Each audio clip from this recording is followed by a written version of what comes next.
네, 안녕하세요. 이대환 변리사입니다. 자, 이번부터 이제 상표법 기초 GS 시작하도록 하겠습니다. 저는 이제 55회 변리사 시험에 합격했고요.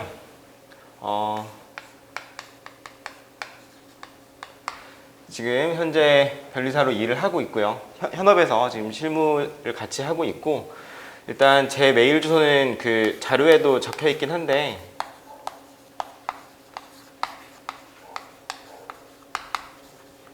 여기로 질문사항 있으시면 언제든 메일로 연락 주시면 제가 좀 최대한 빠르게 답변 드리도록 하겠습니다. 아시는 분은 아시겠지만 제가 이전까지는 이제 1차 강의만 하다가 이제 이번 올해부터 이제 2차 강의를 이제 시작을 하게 됐는데, 사실 1차에 집중을 하려고 했는데 이제 알게 모르게 저한테 이제 1차 수강하셨던 분들께서도 아무래도 2차도 같이 해주시면 좀 연결이 돼서 좋지 않겠느냐, 좀 이런 의견도 있으셔서, 아무래도 이제 강사분들이 되게 많잖아요. 강사분들이 되게 많은데 사실 저는 강의 들을 때도 그렇고 공부할 때도 그랬지만, 어떤 강사분을 강의를 들으셔도 사실 제 생각에는 크게 상관은 없어요. 상관은 없는데 이제 자기랑 잘 맞는 강사들이 있으니까, 그래서 아무래도 이제 1차 강의를 좋게 들어주셨던 분들께서 이제 2차도 같이 제 스타일에 맞춰서 하고 싶으신 분들도 계신 것 같은데, 그래서 그렇게 이제 요청을 주셔서 저도 이제 올해부터 2차 강의를 시작하게 되었습니다. 일단 첫 번째로는 요 자료부터 볼 거예요. PPT 자료인데, PPT로 만든 자료인데, 이거부터 보면서 좀 차근차근 OT를 좀 간략하게 1시간 정도 하도록 하겠습니다. 일단 두 번째 페이지에는 제 이력이 간략하게 나와 있고요. 이제 넘어가셔서 수강 대상부터 한번 보도록 하겠습니다. 일단 기초 GS 강의를 들으신다는 거는 아무래도 수강 대상 수업을 들으시는 분들이 답안 작성을 이제 해보신 적이 없는 수험생이시거나, 아니면 답안 작성을 하는데 막막함을 느끼시는 이제 수험생 분들께서 기초 GS를 들으실 텐데, 예를 들면 이제 첫 번째로 이번에 1차 시험에 합격을 하셔서 올해 2차 시험에 응시를 하시는 분, 아니면 올해 1차에 떨어지셨는데 그렇다고 1년 내내 1차 준비만 하기는 힘들 것 같아서 2차 준비를 미리 좀 같이 해놓으시려는 수험생, 이 두 가지 케이스 정도가 있을 것 같은데, 사실 제가 말씀을 드리고 싶은 건 첫 번째 케이스, 그러니까 올해 2차 시험을 대비하시는 분들께서는 사실 더 이상 이제 말씀드릴 건 없고 그냥 화이팅 하시면 된다. 근데 이 말씀만 드리고 싶은데, 이제 두 번째 케이스에 있으신 분들이 굉장히 고민이 많으실 거예요. 왜냐면 1차 시험에서 지금 내가 안 됐는데 지금 2차를 하는 게 맞을 것이냐,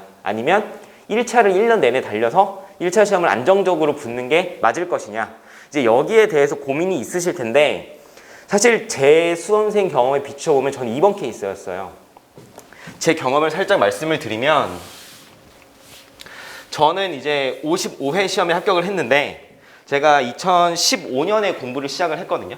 2015년 7월에 공부를 시작을 해서 2016년 2월이죠. 53회 1차 시험을 처음으로 응시를 했어요. 그게 이제 제가 첫 번째로 응시했던 시험이었는데, 거기서 1차 시험 떨어졌거든요. 1차 떨어지고 나서 1차 시험 떨어지고 그때 그해 2016년이죠. 2016년 7월까지 2차 공부만 하다가 그해 2차 시험이 딱 끝나는 날부터 1차 준비를 다시 했어요. 저는 다시 이제 들어가서 시작을 했고, 그리고 나서 그 다음 해에 1차 시험에 합격을 하고, 그 해에 2차 떨어지고 그 다음 해에 2차에 붙은 케이스거든요, 저는. 그래서 이제 제가 드리고 싶은 말씀은, 만약에 1차 이번에 커트라인이 있었을 텐데 점수가 스스로 느껴지실 거예요.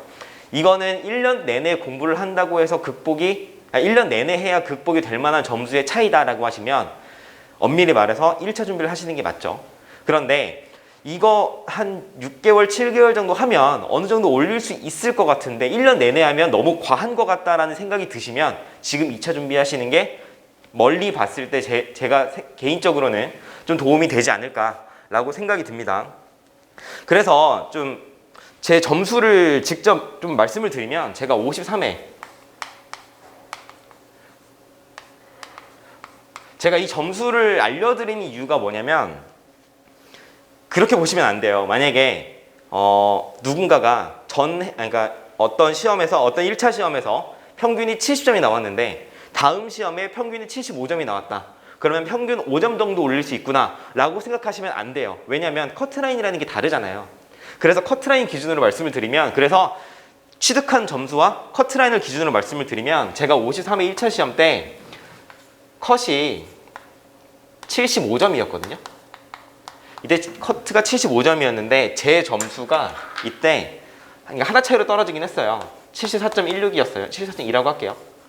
이 점수였었거든요. 그래서 일단 떨어지고 이제 6개월도 아니죠. 2월에 시험 봤으니까 2, 3, 4, 5, 6, 7, 한 5개월 정도를 2차 시험에 매진을 했는데, 그리고 나서 이제 7월 말부터 1차 시험을 다시 준비를 했는데, 이제 54회 1차 때 컷이 70.8이었거든요. 70.8이었는데 제가 이때 1차 받은 점수가 83.3이에요, 평균이. 제가 이 말씀을 왜 드리냐면, 사실 컷이랑 차이가 꽤 많이 나죠. 지금 제 자랑을 하려는 게 아니라, 커트랑 차이를 보면 한 문제 정도 차이가 났는데 한 6, 7개월 정도 정말 열심히 달려서 이 정도 안정적으로 1차를 붙을 수 있게 점수가 올랐다는 얘기를 드리고 싶은 거예요. 그럼 여기에서 2차만 했는데 1차 준비를 좀 늦게 하면은 좀 부족함이 있지 않을까? 이거에 대해서 제가 조금 안심을 드리자면, 어차피 2차 공부를 하시는 거잖아요.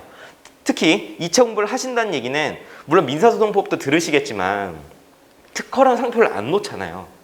특허랑 상표를 놓지도 않고, 이때 이제 기초 GS 강의하면서 판례도 많이 보겠지만 판례를 보는 시야가 달라져요. 우리 이렇게 한번 생각을 해볼까요? 특허랑 상표 문제, 이제 1차 공부를 다시 함에 있어서 판례를 제가 어느 정도 거의 다 한다, 판례 문제만큼은 거의 안 틀릴 자신이 있다 라고 한다면 1차 준비할 때 굉장히 부드럽거든요. 공부를 하실 때도 그렇고 점수를 취득함에 있어서 굉장히 부드러워요. 그래서 2차 준비를 같이 하시면 판례를 보는 안목도 달라지고 내가 아는 판례 양도 많아지고요. 그걸 공부를 하면서 그 과목에 대한 지식도 깊어지는 건 맞아요. 그게 사실이기 때문에 1차 준비에 사실 도움이 같이 되는 요소예요. 2차 준비를 한다는 것 자체가.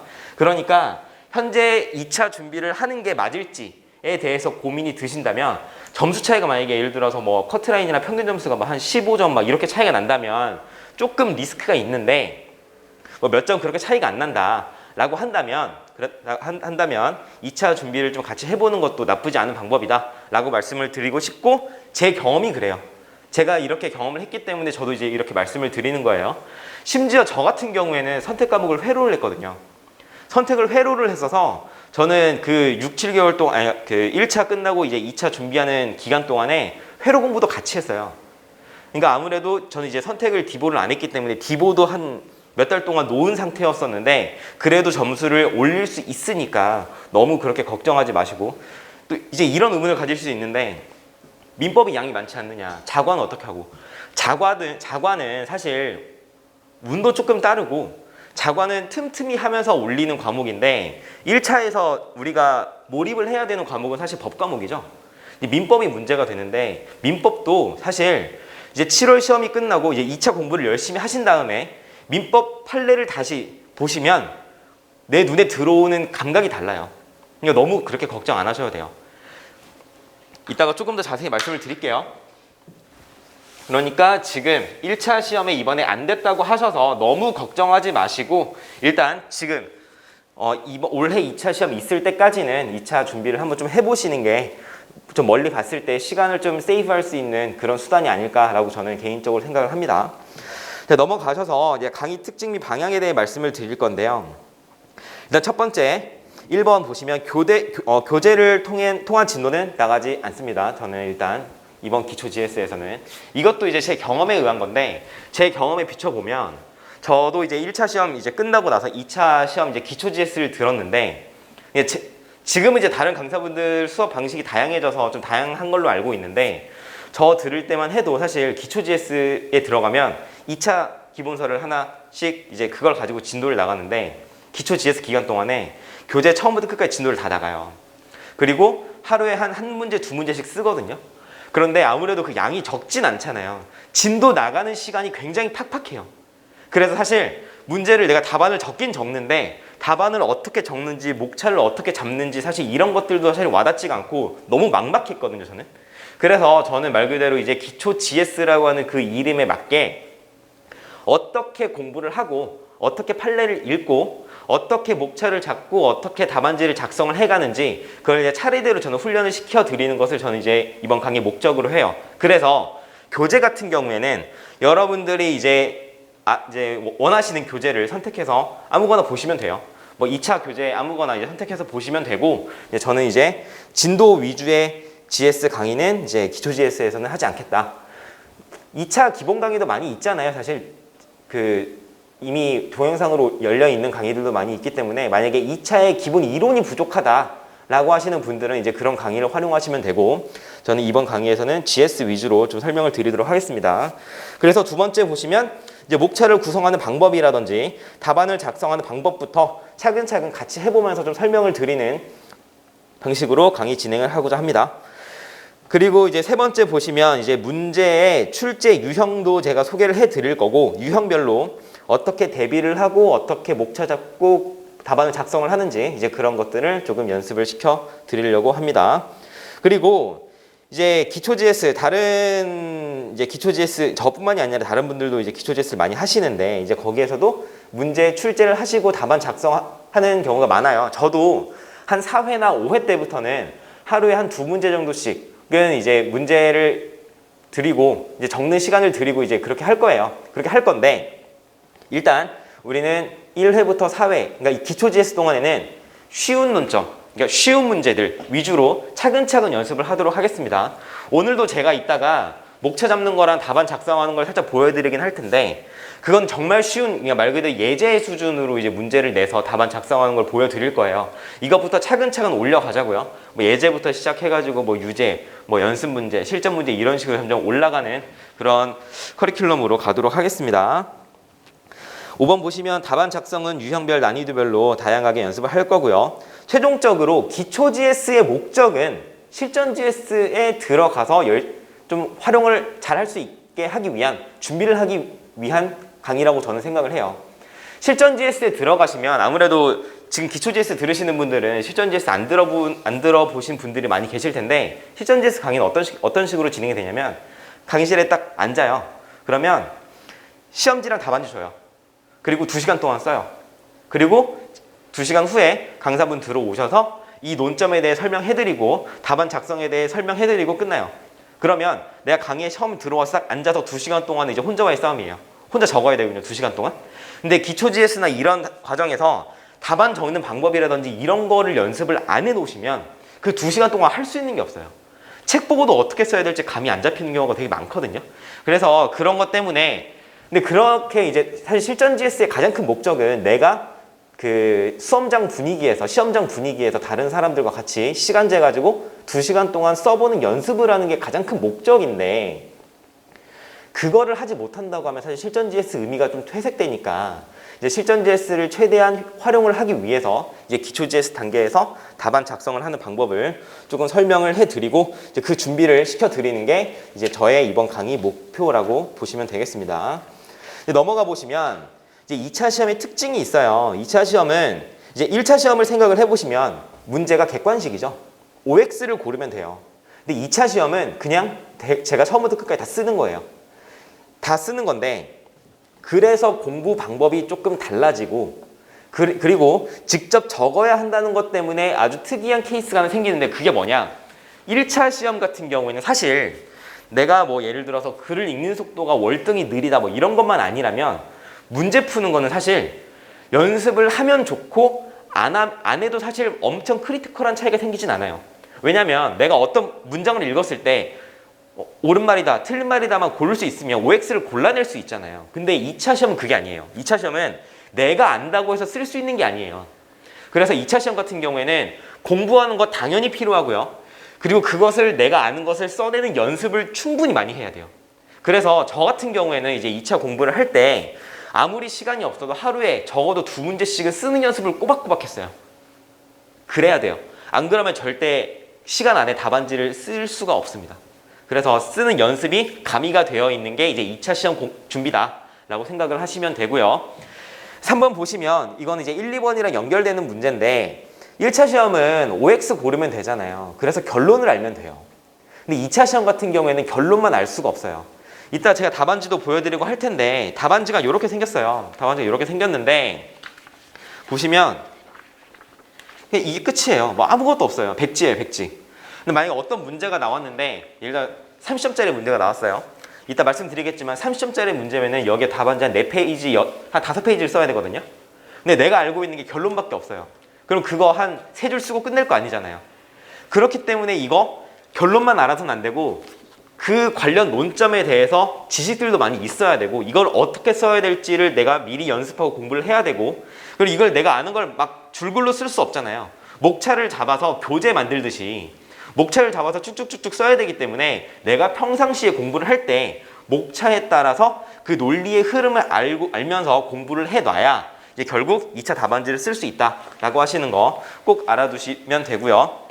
그래서 2차 시험 같은 경우에는 1차 시험은 이제 말 그대로 결론을 암기하고 뭐 예를 들면 기간 같은 경우에는 숫자 외우고 이렇게 외우면 끝나지만 2차 시험은 이 논리의 흐름까지 전부 다 이해를 하신 다음에 이것까지 다 암기를 하셔야 돼요.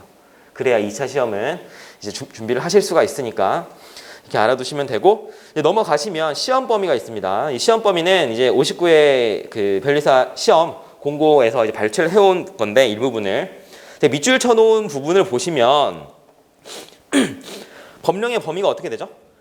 7월 30일 현재 시행 중인 법령이에요. 즉 공포만 되고 아직 시행이 안 된 법령 같은 경우에는 이제 시험 범위가 아니다 라고 하는 거 알아두시면 되고 판례를 보시면 이제 6월 30일까지 출제된 판례 이제 그 판시된 판례가 이제 출제가 되는데 여기서 문제가 생겨요. 대부분의 강사분들을 보시면 저도 마찬가지겠지만 실전 GS가 문제가 언제 어느 정도 완결이 되냐면 뭐 예를 들어 A형, B형, C형 나눠져 있다면 모르겠지만 대부분의 경우에 많은 경우에 실전 GS 문제는 4월에 이제 어떤 실전 GS 한 강사분의 실전 GS가 있다면 그 문제가 4, 5, 6월 같이 가요. 똑같은 문제가 가는 경우가 많거든요. 사실 저도 이제 실전 GS가 5월, 6월에 이제 예정이 되어 있는데 5월, 6월 문제 똑같을 거예요. 그렇다고 한다면 이때 시행되는 그 개정법 같은 경우는 반영이 될 수 있지만 그 이후에 나오는 판례는 GS로 문제가 안 나올 수가 있어요. 그렇기 때문에 드리고 싶은 말씀은 뭐냐? GS 준비를 하시고 나서 시험장 들어가시기 전에 반드시 6월 30일 이전에 나온 대법원 판례라든지 중요한 판례가 있는지 반드시 검토하고 정리하고 들어가셔야 돼요. 아시겠죠? 반드시 정리하시고 들어가셔야 됩니다. 그래서 이것도 꼭 알아두시고요. 그러니까 이제 시험 들어가시기 바로 직전에 이제 개정법과 최신 판례 같은 경우는 꼭 정리를 한번 더 하고 들어가셔야 된다. 물론 이 관련 자료는 이제 시험 직전에 6월 30일이 넘어야겠죠. 넘어야 시험 범위가 확정이 되는 거니까 이제 학원 홈페이지 같은데 이제 저도 정리를 해서 올려드리고 하겠지만 이제 그렇게 한번 정리를 하실 필요가 있다라고 하는 거 알아두시면 좋고요. 이제 넘어가셔서 공부 방법에 대해 좀 보도록 하겠습니다.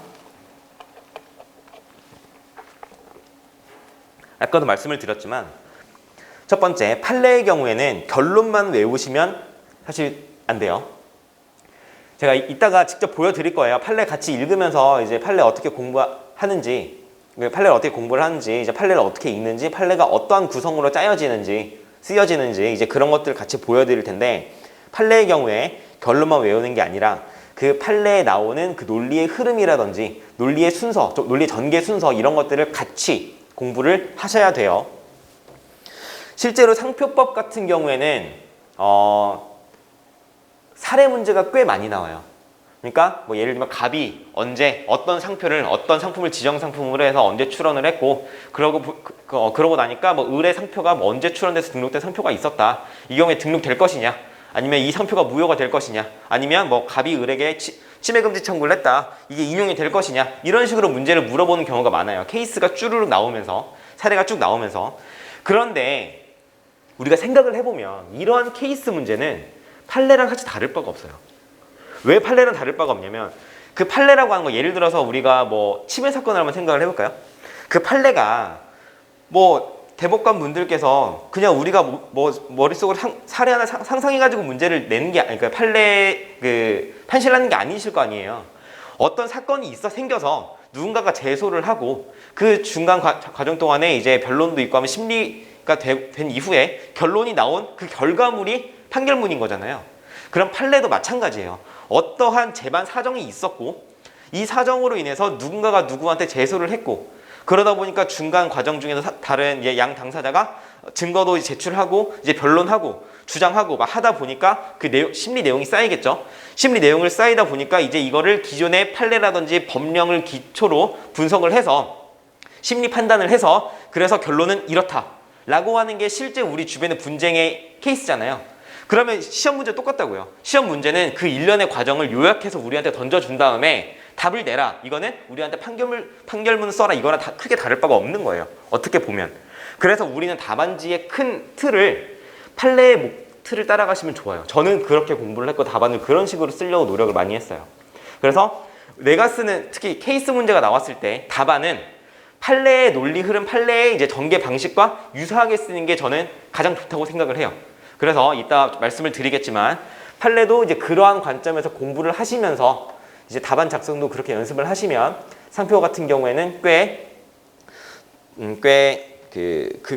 좀 어렵긴 하겠지만 그래도 막 너무 어렵진 않게는 준비하실 수 있지 않을까라는 생각이 듭니다.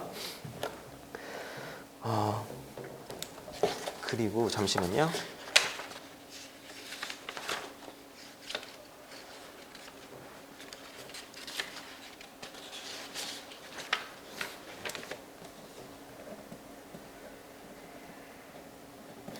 그리고 두 번째 이제 단문 같은 경우에는 단문이 뭐냐면 말 그대로 이론적인 내용을 물어보는 거예요. 뭐 예를 들면 사례 케이스가 나오는 게 아니라 예를 들면 진정상품 병행 수입에 대해서 뭐 논하시오 이런 식으로 나오는 거 아니면 뭐 마드리드 의정서에 의한 국제 출원 절차에 대해 논하시오 뭐 이런 식으로 나오는 거 있죠. 말 그대로 이론 내용 쫙 물어보는 거 이제 이거를 이제 수험계에서 이제 아는 내용을 이제 바른다고 표현을 하는데 그럼 내가 알고 있는 내용을 쫙 바르면 돼요. 답안지에다가 쭉 바르면 되는데 그런 경우에는 우리가 마찬가지로 1차에서 공부했던 방식대로 알고 계시면 안 돼요. 왜냐면 만약에 지금 제가 여러분들한테 진정상품 병행 수입에 대해서 OX 문제를 한 10개 드리면 다 맞추실 거예요. 그쵸? 근데 제가 진정상품 병행 수입에 대해서 써보세요라고 하면은 막막하단 말이에요. 그래서 이제 2차 공부를 하실 때는 어떠한 이론적인 내용이 나왔을 때 그 이론적인 내용들도 나름대로의 목차를 가지고 정리를 하실 필요가 있어요. 예를 들어서 진정상품 병행 수입을 공부를 한다라고 한다면 우리가 1차 공부할 때는 어떻게 했죠? 허용되나? 허용된다고 하더라. 판례가 허용된다고 했다. 뭐 그 요건 그 품질의 차이가 뭐 예를 들면 그 제품 자체의 품질의 차이를 의미하는 것이지 뭐 사후 서비스나 이런 거에 의미하는 거 아니라고 했는데 이런 것들은 다 떠오르잖아요. 근데 이걸 적으려고 하면 안 적히잖아요. 그래서 예를 들면 진정상품 병행 수입에 대해서 이제 우리가 공부를 한다라고 한다면 나름대로의 목차를 가지고 공부를 하셔야 돼요. 앞으로는 예를 들면 뭐 진병수다. 진병수라고 한다면 1번 의 취지가 있겠죠. 뭐 진병수는 취지 같은 게 많이 없으니까 뭐 예를 들어 첫 번째 의의가 뭐였지? 진정상품 병행 수입은 뭐 예를 들면 국외 뭐 다른 상표권자가 뭐 국외에서 뭐 부착한 진정상품을 국내로 들여와가지고 판매하는 행위를 의미한다. 이런 식으로 알고 있잖아요. 이렇게 의 공부하시고 그러면 이제 진정상품 병행 수입 같은 경우에 두 번째 문제가 되는 게 뭐죠? 첫 번째 일단 첫 번째로 문제가 되는 게 진정상품 병행 수입이 우리나라에서 허용이 되느냐? 허용 여부. 판례는 진정상품 병행 수입 자체는 위법한 행위가 아니다라고 판시한 적 있죠? 아 그래서 허용되는구나 이렇게 정리하시고 그럼 진정상품 병행 수입의 요건이 뭐였지? 요건 생각해보는 거죠. 요건이 첫 번째 진정상품이어야 되고 두 번째 출처의 동일성이 인정돼야 되고 세 번째 품질 차이가 없어야 되고 그럼 진정상품이라는 게 뭐냐? 정당한 상표권자에 의해 부착된 것이어야 된다. 예를 들어서 위조상품 같은 경우에는 진정상품이 아니기 때문에 이 경우에는 진정상품 병행시 허용되는 범위가 아니다. 이런 식으로 공부를 하시는 거죠. 그 다음에 이제 출처의 동일성 뭐 아실 거고 뭐 품질의 차이가 없어야 된다. 이렇게 요건 정리를 하는 거죠. 그리고 이것만 하고 나서 이제 하는 게 아니라 이제 관련 문제가 뭐 있었죠? 관련 문제로 진정상품 병행수가 관련된 게 첫 번째 이제 진병수 업자의 광고 선전 행위가 허용될 것이냐 이거에 관한 논점이 있었잖아요. 아 허용이 되긴 된다더라. 그런데 이게 그 어느 정도를 넘어서 이제 영업의 그 출처 표시까지 허용 그 정도까지 확장이 되면 이제 부경법에 걸릴 수가 있다. 뭐 이런 논점이 있었죠. 그런 거 결론 알아두시고 또 소분해. 소분행위는 어떻게 취급할 것이냐 이런 논점이 있었잖아요. 그래서 진병수 하나를 공부하실 때 요거 하나 공부하시는 게 아니라 요러한 흐름대로 쭉 정리를 해놓으실 필요가 있다는 거예요. 그래서 내가 만약에 이렇게 공부를 해놨다면 진정상품 병행수입에 대해서 논하시오라는 문제가 나왔을 때 이 흐름대로 답안을 작성하시면 된다는 거예요. 아시겠죠? 평상시에 이렇게 공부를 해놓으셔야 돼요. 아시겠죠?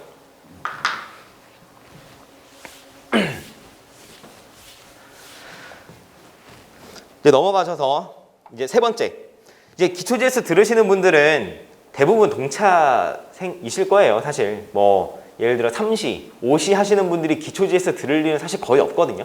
아예 바로 실전GS 들어가시니까. 그래서 동차 때 좀 알아두시면 좋은 게 욕심을 솔직히 좀 버려야 돼요. 동차 때 모든 논점 다 알고 완벽하게 준비해서 들어갈 수 없어요. 냉정하게 말해서 양이 그렇게 적지가 않거든요. 그리고 이제 공부하시다 보면 이제 점점 느끼시겠지만 민소법이 양이 굉장히 많아요. 2차 시험은. 그리고 특허도 생각보다 양이 많거든요. 그래서 민소랑 그러니까 민소 공부하시다 보면 그 이외의 과목들을 공부할 시간이 생각보다 적어요. 생각보다 부족해요. 사실 저는 수험생활 통틀어서 저한테 가장 어려웠던 과목이 뭐냐라고 하면 저는 민소거든요. 양이 가장 많다고 느꼈고 가장 어렵게 느껴진 과목이었는데 그만큼 민소가 되게 어려워요. 그 하시다 보면 상표는 사실 공부할 시간이 많이 없어요. 부족해요. 그래서 동차 때부터 상표에서 뭐 예를 들어 C급 논점까지 전부 완벽하게 다 준비해서 들어가겠다? 물리적으로 불가능해요. 지금이 이제 4월인데 이제 4월에 기초GS 들으시는데 4월, 5월, 6월, 7월 이 4개월 동안에 민소의 모든 논점, 특허의 모든 논점, 상표의 모든 논점, 선택 과목의 모든 거 다 공부해서 못 들어가요. 그러니까 냉정하게 말해서 지금 동차 입장에서는 엄밀히 말하면 기득대도 전부 다 준비 못해요. 엄밀히 말하면. 지금은 이제 S급, A급 위주로 먼저 정리를 하시는 게 더 중요해요. 그래서 만약에 운이 좀 좋으면, 운이 좀 따라주면 내가 준비했던 S급, A급에서 대부분 나오고 내가 좀 알고 있던 부분이 같이 나왔는데 점수가 좀 잘 나왔다. 그럼 합격할 수도 있는 거거든요. 그리고 여기서 하나만 더 말씀을 드리자면 이거는 제가 좀 강하게 말씀드릴 수 있는 게 최종적으로 합격하는 사람들은 남들이 다 잘 쓰는 거 나도 잘 써서 합격하는 거예요. 남들이 못 쓰는 거 나만 써가지고 합격하는 건 아니거든요. 좀 더 바꿔서 말씀을 드리면 남들이 다 잘 쓰는 거 나는 못 썼고 남들이 잘 못 쓰는 거 나만 잘 썼다. 내가 합격하는 게 아니라 어떤 말인지 아시겠죠? 그러니까 S급, A급 모두가 다 알고 들어가는 논점들이란 말이에요. 그 논점들을 잘 쓰는 게 사실 더 중요해요. 사실 실제 기출문제들을 보시면 상표 같은 경우에는 조금 덜한데 특허 같은 경우는 제가 시험 볼 때도 그렇고 이게 뭐지 싶은 논점들도 꽤 나와요. 그래서 전혀 논점이랑 상관없는 내용을 적는 경우도 저도 경험이 있거든요, 사실. 근데 그렇다고 해서 점수가 뭐 말도 안 되게 꽈락 나오고 그러지 않았어요. 그런데 꽈락 나오는 분들을 보면 이제 꽈락이 꽤 많잖아요. 2차 시험에서 꽈락 나오는 경우를 보면 S급이나 A급으로 치켰던 모두가 다 잘 쓴 것들을 잘못 쓰면 이제 그건 점수가 크리티컬해요. 진짜 많이 깎여요, 그런 건. 그래서 S급, A급 위주로 공부를 하시는 게 좀 필요하다라고 하는 거 좀 알아두시고요. 네 번째, 두 문자와 이제 키워드.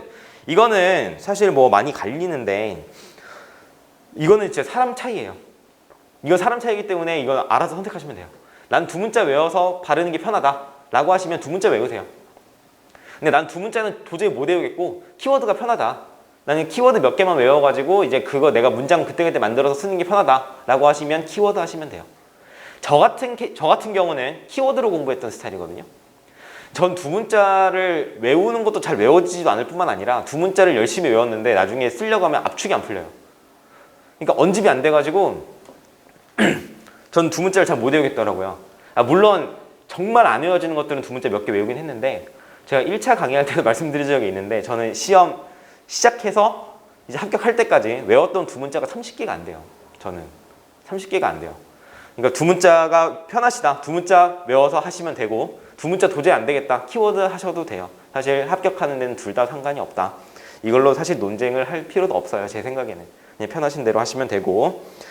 다섯 번째, 아까도 말씀드렸지만 최신 판례, 저하단일체 판례, 그리고 아직 출제되지 않은 중요 판례로 찍히는 것들, 그리고 개정법 이런 것들 반드시 정리하고 들어가셔야 됩니다. 시험 보시기 전에. 이제 이런 애들이 A급 그리고 S급이에요. 여섯 번째 보시면 판례 위주로 공부하시되 판례의 논리 흐름을 파악하시면서 공부하는 것이 가장 빠릅니다. 아까도 말씀드렸죠. 일곱 번째 보시면 GS 위주로 공부를 하시면서 점차 지식의 범위를 넓히는 방법이 제 생각에는 상표법에 있어서는 조금 더 유리하다고 생각을 해요. 무슨 말이냐? 상표 공부 열심히 해야지라고 해서 1페이지부터 교재 1페이지부터 끝까지 순서대로 회독을 늘리는 거 이것도 중요하지만 초반에 그러니까 어느 정도 이제 내공이 쌓이고 나면 그 과정이 필요해요.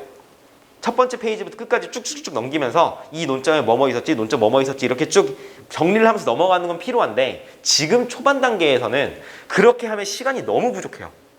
그래서 제가 어떤 말씀을 드리고 싶은 거냐면 상표의 이제 공부 범위가 여기까지라고 할 때 요렇게 채워 나가는 공부는 시간이 너무 부족하니까 공부를 이렇게 그 수평적으로 보지 말고 물론 제가 드리는 말씀은 제가 공부했던 방법이에요. 일단 판례 하나 공부하면서 이만큼 지식이 쌓이겠죠? 공부하다 보면 이만큼 살이 붙겠죠? 이렇게 점점 살을 붙여가지고 내가 아는 지식의 범위를 넓혀가자. 그러다 보면 이제 겹치는 부분도 있고 할 거 아니에요. 이렇게 내가 아는 지식의 범위를 넓혀가는 게 제가 생각하기에는 좀 더 효율적인 공부 방법이 아니었나라고 생각을 한다는 거예요. 그럼 여기서 지식의 범위를 넓혀가는 것은 판례 위주로 공부를 하면서 이렇게 좀 넓혀가시는 게 저는 좀 빨랐던 것으로 생각이 된다라고 말씀을 드리는 겁니다. 이제 마지막으로 이제 여기 적혀있진 않은데 이제 이거는 꼭 명심해 주셨으면 좋겠다라고 하는 부분이 있어서 제가 말씀을 하나 드리는데 이거는 이제 꼭 명심하셨으면 좋겠어요. GS 점수에 절대 연연하지 마세요. 그러니까 이제 뭐 그 대형 강의 특히 대형 강의에 가면 이제 실전 GS 이제 수험생들 많은 이제 그런 GS 강의에 가면 이제 그 GS 쓰잖아요. 그러면 다음 주나 다다음 주 해가지고 이제 내가 쓴 거에 채점 결과가 나오고 이제 그 답안지 그러니까 그 통계표를 같이 주거든요.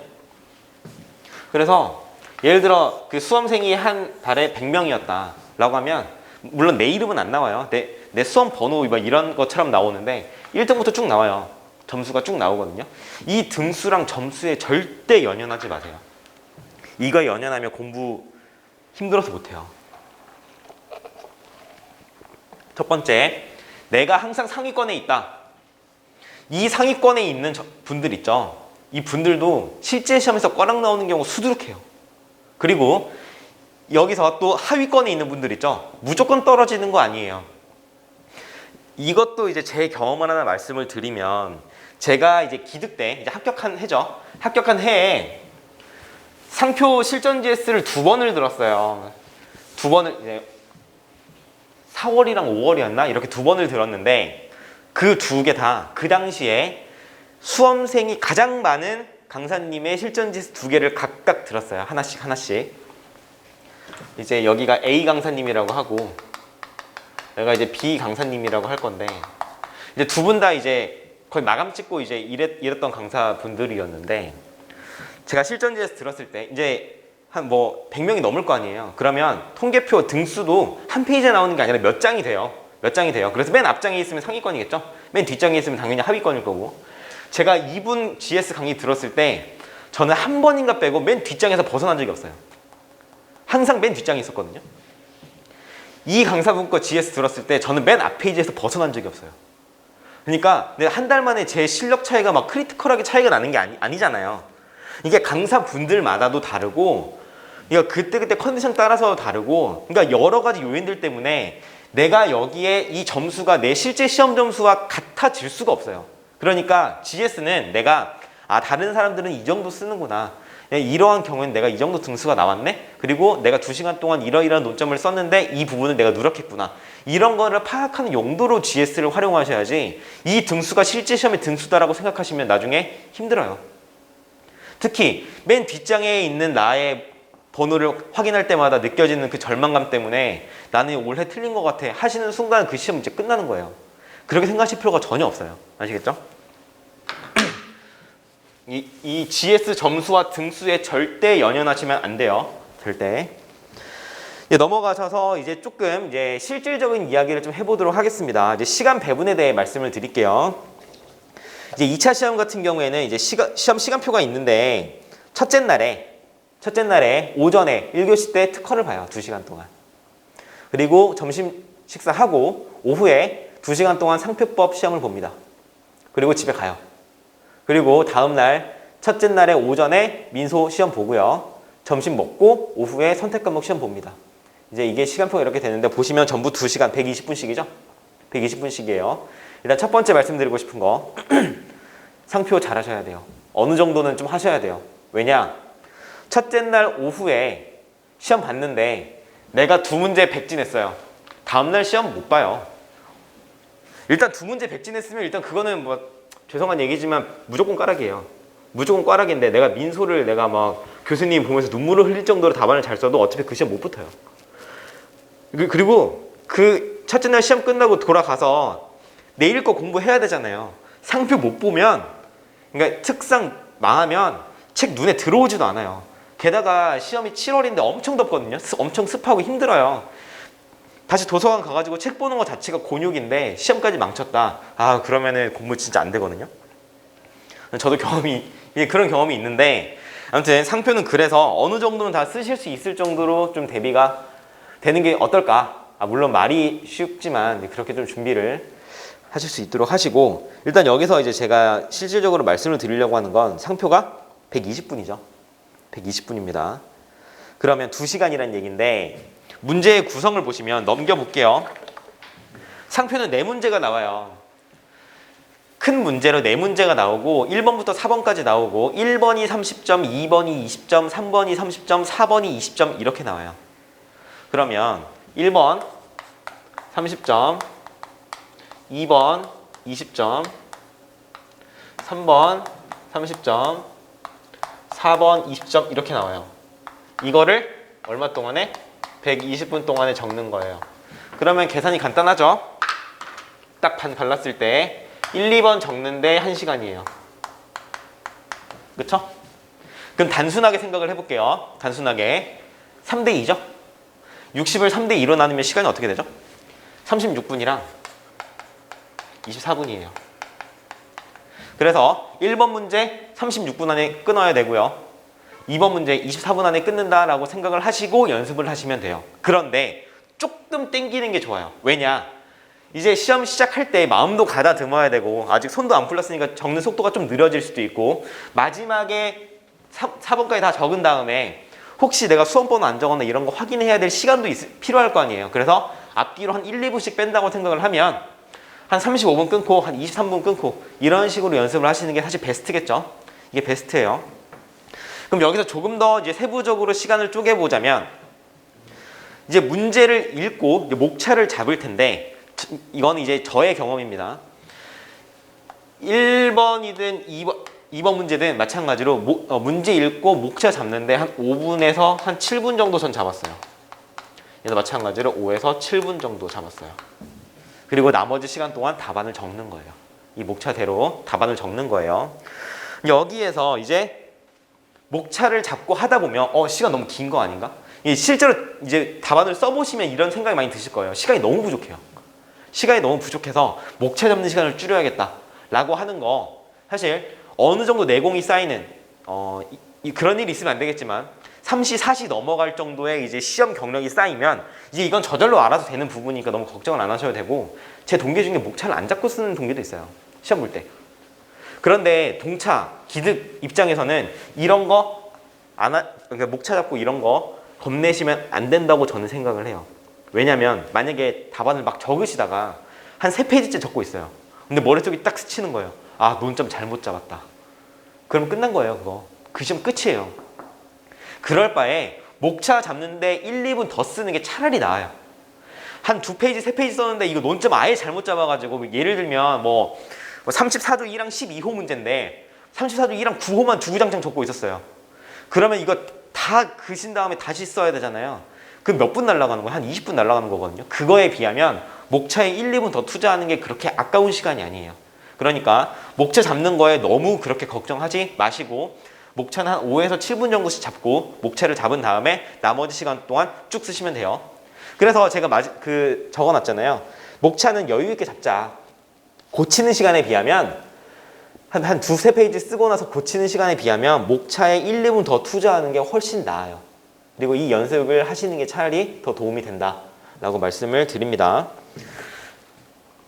네, 이제 답안지 이제 하나씩 받으셨을 텐데 답안지를 보시면 이제 첫 번째 연습장이 있고요. 연습장이 있고 실제로 시험장 가시면 그 시험 시작할 때 답안지랑 연습장 줘요. 연습장 그 백지 하나 주거든요. 그냥 거기다 목차 잡으시면 돼요. 근데 우리는 이제 실전지에서 할 때는 연습장 안 주니까 그때는 이제 이 연습지에다가 뭐 적으시면 되긴 하는데 아무튼 목차 잡으시면 되고 그리고 실전지에서 저도 이제 보면 이거 첫 장 연습장 양면 있잖아요. 뭐 이거 찢어가지고 여기다가 이제 연습장으로 목차 잡아가지고 이제 목차 보시면서 답안지 쓰시면 되고요. 이제 답안을 작성하는 부분을 쭉 넘겨보시면 답안지의 구성이 어떻게 되어 있느냐 이게 50 몇 회부터인가? 50대 초반인가? 아무튼 그 기때부터 답안지가 바뀐 건데 지금은 16페이지로 구성이 돼요. 한 권이 16페이지고요. 한 페이지에 22줄씩 있어요. 한 페이지에 22줄이 있습니다. 그러면 우리 단순하게 산술적으로 계산을 해볼까요? 단순하게 산술적으로 계산을 해보면 100점 만점이죠? 100점 만점인데 100점 만점이고 22줄짜리가 16페이지가 있어요. 그럼 이거 몇 자죠? 여기 제가 적어놨는데 352줄이에요. 100점 만점이잖아요. 100으로 나누면 약 1점당 3.5줄이라는 결론이 나오죠. 그렇죠? 그래서 문제를 이제 목차를 작성을 하실 때, 목차를 짜실 때 이거 감안해서 예를 들어서 1번 문제가 30점짜리인데 그러니까 소문제가 1번이 예를 들어 10점, 얘가 예를 들어 15점, 예를 들어 얘가 5점 이렇게 나왔다라고 한다면 한 4점 이것도 계산 한번 해볼까요 일단? 이렇게 되죠. 그리고 이제 50점에 이제 그러면 16페이지가 100점이니까 8페이지에 50점이라는 거 아니에요. 이거를 8페이지를 이제 5분의 3 하면은 얼마죠? 4.8인가요? 그쵸? 4.8페이지죠. 그래서 1번 문제 4.8페이지 저는 이렇게 기준 잡고 연습을 했어요. 그래서 얘는 3.2페이지 이렇게 연습을 했거든요. 근데 이제 이렇게 편하게 그러니까 편하게 해도 돼요. 뭐 간략하게 1번 문제 5페이지, 2번 문제 3페이지 이렇게 하셔도 상관없어요. 그리고 물론 이것부터 미리 말씀을 드리면 이거는 사실 지금 처음에 연습할 때 이렇게 하자는 거예요. 답안 분량이 정말 중요하냐라고 하면 민소는 모르겠어요. 민소는 모르겠지만 특상은 사실 분량이 그렇게 중요하다고 하긴 좀 어려워요. 제 주변에서도 16페이지 중에 한 14페이지 적어가지고 상표 고득점 받은 사람도 있어요. 그런데 상표 한 18페이지, 20페이지 써가지고도 꽈락 나오는 경우도 수두룩해요. 분량이 그렇게 중요한 건 아니지만 그래도 어느 정도의 분량 비율은 맞춰놔야 점수가 안정적으로 나올 수 있기 때문에 이렇게 연습을 하자라는 취지로 말씀을 드리는 거예요. 그래서 1번 문제는 약 4.8페이지, 2번 문제는 3.2페이지 정도를 잡고 이제 공부를 하시면 돼요. 그럼 이제 1번 문제가 4.8페이지인데 얘를 3분의 1로 나누면 1.6페이지잖아요. 이거 1.6페이지, 1.6페이지, 1.6페이지 하면 큰일 나요, 이건.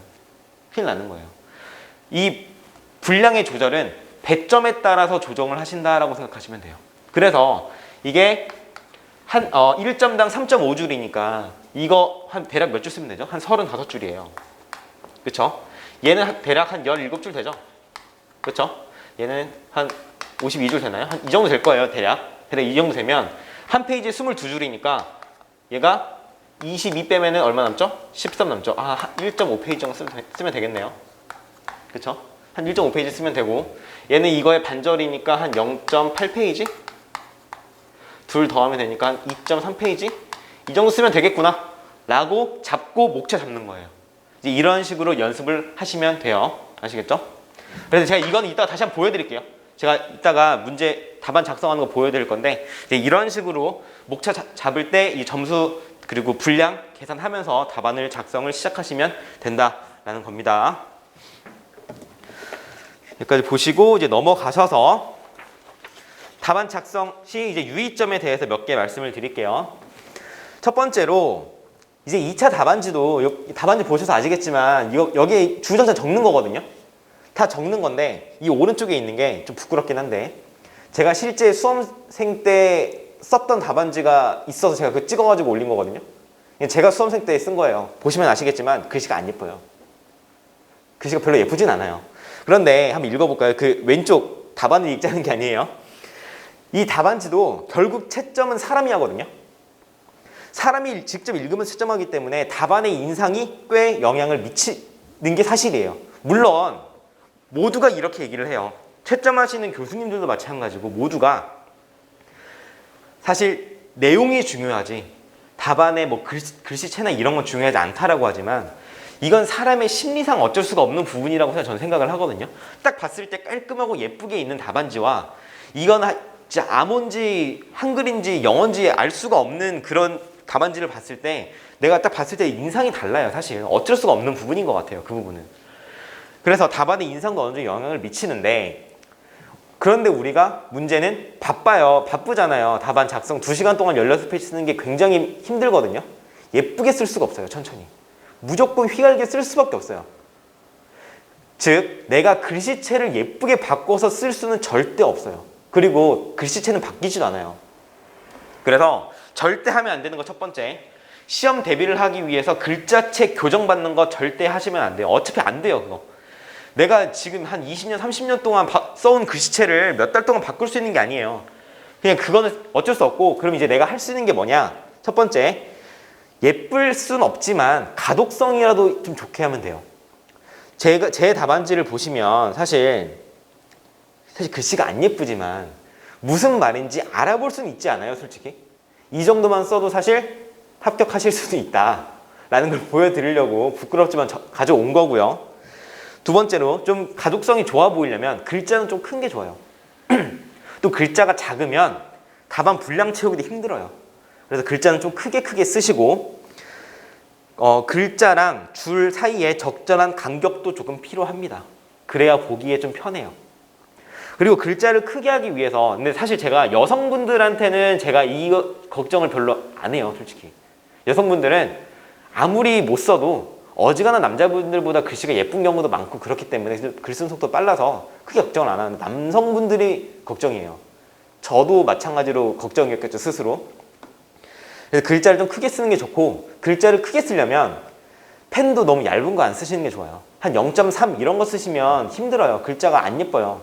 그래서 저는 0.7짜리인가 썼는데 0.7짜리로 좀 크게 쓰시는 게 분량도 조금 조절하시기 편하고 가독성이 좀 좋아 보이게 쓸 수 있다라고 하는 거 좀 알아두시고 그리고 세 번째 줄에 보시면 목차별로 줄 맞추기가 필요하다라고 했죠. 이게 답안을 보시면 나중에 다른 답안을 보시면 아시겠지만 여기에 뭐 1번 서설 이렇게 쓰고 1번 뭐 쓰고 이런 식으로 쓰면 오히려 좀 잘 안 보이거든요. 그래서 나만의 이제 그런 걸 만드는 거죠. 뭐 서설 그리고 얘는 조금 당겨서 뭐 예를 들어서 의 뭐 XX 이런 식으로 조금 줄 간격 정도는 나름대로 만들어 놓는 게 조금 더 가독성이 좋아 보인다 라고 하는 거 이제 팁으로 알아두시면 될 것 같고요. 마지막 줄에 이거는 꼭 좀 잘 알아두세요. 나중에 이제 공부하시다 보면 답안을 쓰시다 보면 시간이 부족하다라고 하는 걸 많이 느끼실 거예요. 진짜 부족해요. 진짜 부족한데 이거는 사실 쓰는 속도의 문제가 아니에요. 이건 저도 안 믿었거든요. 제가 수험생 때 공부할 때도 쓰는 속도의 문제가 아니라 덜 외워져서 그렇다라는 얘기를 진짜 많이 들었는데 아니야 난 다 외웠는데 나는 안 쉬고 쓰는데 시간이 항상 부족하더라 라고 저는 얘기를 하고 다니기도 했었거든요. 근데 그게 아니더라고요. 이게 진짜 암기의 문제예요. 이게 내가 완벽하게 외워져 있지 않으면 멈칫멈칫하는 시간이 생각보다 되게 많아져요. 그러면 시간 안에 못 써요. 그러니까 결국 내가 시간이 부족해서 다 못 쓴다라고 하는 건 결국엔 암기의 문제고, 그리고 이 과정은 사실 뭐 기득 때도 마찬가지로 많이 느끼실 거예요. 시간 계속 부족하거든요. 시간이 계속 부족한데 내가 글씨 쓰는 속도를 늘려야 되나? 글씨 쓰는 속도는 지금 쓰시는 속도가 한계예요. 어쩔 수 없어요. 내가 암기를 하면 해결이 되는 부분이니까 그 부분 너무 걱정하지 마시고, 나는 이 별사 시험 2차 시험에 합격할 수 없는 신체적 능력을 타고났나 보다 이렇게 생각하실 필요가 전혀 없어요. 그냥 암기의 문제다 라고 편하게 생각하시고 꾸준히 암기하시고 공부하시고 연습하시면 이건 반드시 극복이 됩니다. 그러니까 너무 걱정하지 마세요. 넘어가셔서 답안 작성 팁이라고 있는데, 첫 번째, 이건 이제 다른 분들이 저도 그 같이 공부했던 사람들도 있고 공부 도와줬던 동생들도 있고 해서 얘기를 많이 한 부분인데, 한자를 많이 쓰는 게 필요하냐? 사실 한자는 큰 의미는 없어요. 그러니까 한자를 씀으로 인해서 점수를 더 많이 받고 이런 건 많이 없어요. 다른 분들, 다른 강사분들이나 제 답안도 보시면 나중에 이제 판례 이런 것들은 한자로 많이 쓰여지는데, 사실 한자를 쓴다고 해서 점수가 올라가고 그런 건 없는데, 이런 건 있어요. 중요한 단어 같은 거를 한자로 쓰면 답안의 인상이 좋아지는 경우는 좀 있다라고 얘기 들은 바가 있어요, 저도. 그래서 저 같은 경우에 동체 때는 당연히 생각도 못 했고요. 이제 기득 때는 제가 알고 있는 한자들은 조금 쓰긴 썼어요. 예를 들면 판례는 한자로 많이 썼고, 예를 들면 법령 명칭이라든지 아니면 결론들 있잖아요. 인용, 기각, 각하, 부당, 정당, 이런 것들, 아니면 진짜 특히 민소에서는 중요한 법률 용어들 있잖아요. 선결적 법률 관계라든지 이런 것들은 제가 약간 한자로 썼던 기억은 있는데, 한자에 너무 매몰되실 필요는 없다. 한자 안 쓴다고 떨어지는 거 아닙니다. 근데 이제 판례, 법 이런 것들은 한자로 쓰면 눈에 조금 잘 띄는 특징은 있으니까 이런 것들은 좀 사실 쓰셔도 전 나쁘지 않다고 생각해요. 판례 같은 건. 다음으로 넘어가셔서 법조문의 표기 방법이라고 되어 있는데, 법조문은 자유롭게 쓰시면 됩니다. 자유롭게 쓰시면 되는데, 정석은 이거죠. 정석은 상표법 제34조 제1항 제12호 이런 식으로 쓰는 게 정석이죠. 근데 저 같은 경우에는 어떻게 썼냐면, 상표 답안에서는 상표법이란 말은 안 썼어요. 상표법이란 말은 안 쓰고 그냥 제34조 제1항 제12호 전 이렇게 썼어요, 저는. 근데 이제 어떻게 써도 상관이 없는데, 앞에 정석처럼 이렇게 쓰셔도 되고, 아니면 법 이렇게 한자로 쓰셔도 되고, 34조 1항 12호 이런 식으로 쓰셔도 되고, 오른쪽에 그냥 이렇게 쓰셔도 되고, 아니면 아예 요런 용어 쓰셔도 되고, 이런 기호 쓰셔도 되고요. 요렇게 쓰셔도 되고, 자유롭게 쓰셔도 크게 영향은 없습니다. 그런데 타법을 인용할 때는 반드시 그 법령의 명칭은 적어 주셔야 돼요. 예를 들어서 민소법 답안을 작성하는데 민법에 있는 법조문을 가져온다 라고 한다면 민법이라는 말은 반드시 적어 주셔야 돼요. 그런 건 꼭 적어 주셔야 되고, 또 이제 상표 문제를 푸시다 보면 이제 1차 때는 부경법을 간단하게만 보시기만 했잖아요. 근데 상표 같은 경우에는 부경법이 꽤 등장하는 경우가 있어요. 그 경우에 그냥 2조 1항 이런 식으로 쓰시면, 2조 1호 이렇게 쓰시면 안 되고, 이제 그거는 부정경쟁 방지법이다 이런 식으로 반드시 좀 타 법령의 명칭을 적어 두시는 게 조금 필요합니다. 넘어가셔서 이제 답안 작성 팁이라고 되어 있는데,